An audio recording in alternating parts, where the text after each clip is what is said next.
अस्सलाम वालेकुम जी, मैं गुलाम रसूल भट्टी हूँ और आप मेरा यूट्यूब चैनल देख रहे हैं। नाज़रीन, हम रात गए बड़ी अहम इंफॉर्मेशन और ख़बर जो है वो लेकर के हाज़िर हुआ हूँ। एक बड़ी अहम मुलाकात हुई है और ये मुलाकात रिलेट करती है, जैसा कि आपको पता है कि हुकूमत की उल्टी गिनती शुरू हो चुकी है। इस हवाले से डिटेल आपके सामने रखेंगे और ये अहम मुलाकात जो है ये पाकिस्तान तहरीक इंसाफ की एक अहम शख्सियत के साथ हुई है और ये अब बड़ा इस सारी सूरत हाल के साथ रिलेट कर रही है, क्योंकि जिस तरह बिलावल भुट्टो साहब का आज बयान आया वो बड़ा अहम है, वो भी आपके सामने रखना है।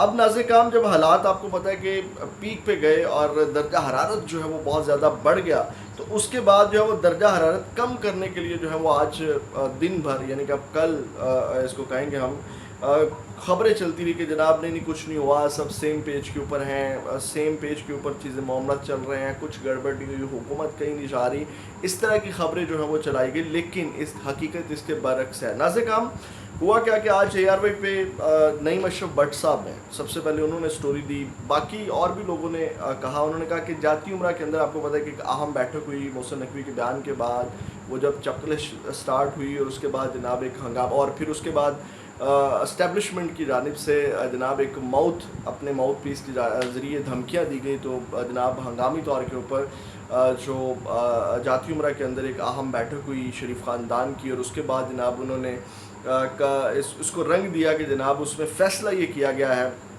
उसके बाद कि जनाब जाती उम्रा मीटिंग में पीपल्स पार्टी से मामलात को फौरी बेहतर करने की तरफ जो है वो इत्तफाक हुआ है। और उसके बाद उन्होंने कहा कि सियासी बयानात को इलेक्शन के मुकाबले तक महदूद रखने के ऊपर जो है वो गुफ्तगू की है, यानी कि इलेक्शन के ऊपर सिर्फ फोकस किया जाए और इलेक्शन के हवाले से जो वो तनकीद की जाए, बाकी मामलात के ऊपर तनकीद ना की जाए। जिसके बाद अहम प्रेस कॉन्फ्रेंसेस भी जो है वो कल मुलतवी हुई, वो भी मैं आपके सामने रखता हूँ। उसके बाद नाज़िर काम हुआ ये, उसके बाद उन्होंने कहा कि टेलीफोनिक राबता हुआ है जनाब, यानी कि नून लीग की आला शख्सियात ने तलखी काम करने के लिए पीपल्स पार्टी की आला शख्सियत के ऊपर के साथ जो है वो राबता किया। इस तरह की जो है वो ख़बरें चलाई गई। ठीक है, अब ये ख़बरें चलने के बाद नाज़िर काम हुआ क्या कि शर्जील इनाम मेमन साहब की प्रेस कॉन्फ्रेंस आई। उन्होंने ठीक ठाक जो है वो तनकीद की गवर्नमेंट के ऊपर। उन्होंने कहा कि मैं समझता हूँ कि वफाकी हुकूमत की उल्टी गिनती शुरू हो चुकी है और उल्टी गिनती का वक्त शुरू हो गया है और ये हुकूमत जो है वो जाने वाली है।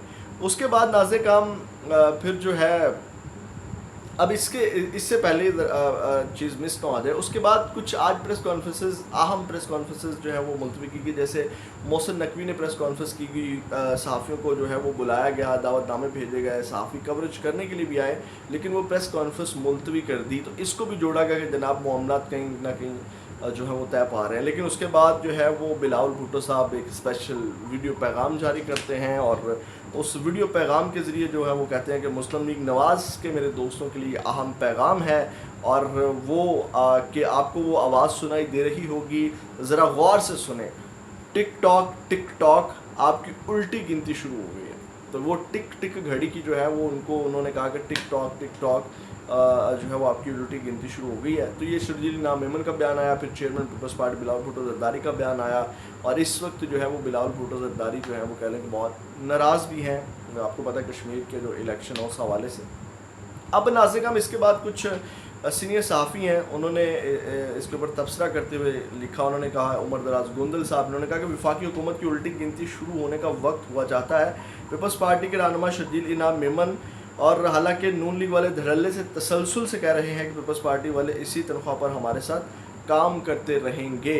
अब नाज़िर हम एक तो चीज़ ये थी, उसके बाद जो है वो कुछ सीनियर सहाफ़ियों ने भी कहा कि ये जिस तरह चीज़ें चलाई गई हैं, जैसे मैंने नईम अशरफ भट्ट साहब की वो सारी की सारी स्टोरी आपके सामने रखी। उन्होंने कहा कि इसके बावजूद जो है वो दरार पड़ चुकी है, यानी कि ये जो डैमेज है वो हो चुका है और मामला जो है वो ख़राब है। क्योंकि ख़बरें ये भी आई हैं कि जो 6 मंथ वाला जो अल्टीमेटम दिया गया था उसके ऊपर नज़रसानी की दरख्वास्त की गई, जनाब इसको बढ़ाया जाए। लेकिन वो जो इंतज़ामी यूनिट्स हैं या सूबे हैं उनके ऊपर जो है वो इस्टेब्लिशमेंट जो है वो कायम है और जनाब ये होकर के रहेगा। आज भी मैं उनके माउथ पीस जो इस वक्त सबसे करीबी और हाई रीच वाले और हाई पेड कह लें कि उनके जो माउथ पीस हैं उनकी जानिब से फिर धमकियाँ लगाई गई, जनाब जान नहीं आपकी इससे छूटनी, ये कड़वा घूंट आपको जो है वो भरना पड़ेगा।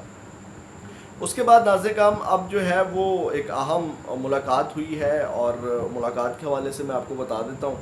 ابھی ایک طرف یہ چیزیں ساری چل رہی ہیں، اور جیسا کہ میں نے آپ کو بتایا کہ حکومت کی جو الٹی گنتی ہے وہ شروع ہو چکی ہے. پیپلز پارٹی والے اس وقت یہ ساری چیزیں کر رہے ہیں، لیکن اس سب کے اندر جیسے کہ یہ ایکسپوز بھی ہوتی ہے پیپلز پارٹی کے. آج یہ جو اتنے انقلابی بن رہے ہیں اور کہتے ہیں کہ جناب فارم 47 ہے اور کشمیر کے اندر فارم 47+ ہے، تو ان کی منافقت بھی تو آپ یہاں سے دیکھیں نا پیپلز پارٹی کی، کہ اس کے باوجود یہ نون لیگ کا ساتھ دے کے ان کی گورنمنٹ بنا کے جو ہے وہ فائدہ اٹھا رہے ہیں.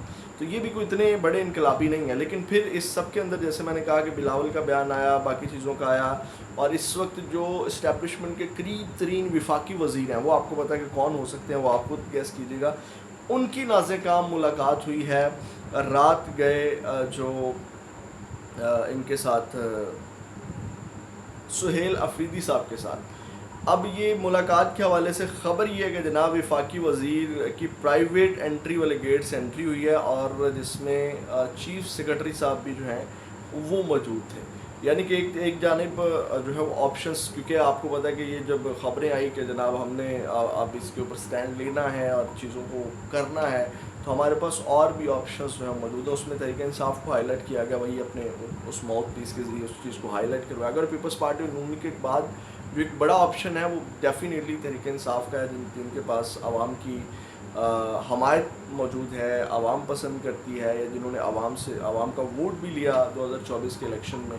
تو اب نازِ کام یہ چیز بھی اس کے ساتھ ریلیٹ کرتی ہے کہ رات گئے کہاں ملاقات ہوئی ہے سہیل افریدی کے ساتھ، تو آپشنز کے اوپر بھی غور کیا جا رہا ہے. تو یعنی کہ یہ چیزیں کہیں نہ کہیں سمجھ آ رہی ہیں کہ جناب جو ہے وہ گورنمنٹ جو ہے وہ جانے والی ہے. اور اس کے اندر جو ہے وہ سہیل وڑائچ صاحب کا بھی آپ کو پتہ ہے کہ انہوں نے بھی کہا کہ نئی دلہن کو لانے کا جو ہے وہ پلان کیا جا رہا ہے، اور نئی دلہن جو ہے وہ اس کی تیاریاں جو ہیں وہ کی جا رہی ہیں. یہاں سے بھی آپ اندازہ لگا سکتے ہیں. تو باقی جو ہیں وہ اس وقت معاملات بڑے خراب ہیں، کیونکہ اگر معاملات خراب نہ ہوتے تو محسن نقوی کا اس طرح بیان نہ آتا، اور DGISPR صاحب کی اس طرح لمبی چوڑی پریس کانفرنس نہ آتی. اور اس پریس کانفرنس کے بعد یعنی کہ یہ چیزیں محسن نقوی صاحب کا بیان، پھر DGISPR صاحب کی لمبی چوڑی پریس کانفرنس، اس کے بعد آپ نے مین فوکس رکھنا ہے اس کے اوپر کہ انہوں نے وہ ماؤتھ پیس ہائر کر لیا ہے. یعنی کہ وہ میں دیکھتا ہوں پورا پراپر بیانیہ جو ہے وہ بنا رہا ہے اس کے اوپر، کیونکہ اس کی اس وقت ریچ ہائی ہے، اور وہ جناب بھائی صاحب جو ہیں وہ اس وقت بک چکے ہیں، اور دھمکیاں شمکیاں بھی لگاتے ہیں بڑی واردات ڈال کے. اور پھر ان بھائی صاحب کے ساتھ فوراً ہی یعنی کہ محسن نقوی بیان کے بعد DGSPR صاحب کی پریس کانفرنس کے بعد، اس کے بعد فوراً بعد 1 to 1 اور 1 on 1 اس صاحب کی ملاقات ہوتی ہے، جس میں وہ پورا بیانیہ بلڈ کیا جاتا ہے، اور وہ دھمکی جو وہ کام کر جاتی ہے، جس کے بعد نون لیگ والے کم از کم جو ہے وہ ٹھنڈے پڑ جاتے ہیں. تو یہ نازِ کام صورتحال ہے. اب جو ہے وہ دیکھتے ہیں اٹھ کس کروٹ بیٹھتا ہے. آپ بھی اپنی رائے کا اظہار کیجیے گا، اپنا بہت زیادہ خیال رکھیے گا. چینل کو سبسکرائب کر لیجیے گا. پاکستان زندہ باد.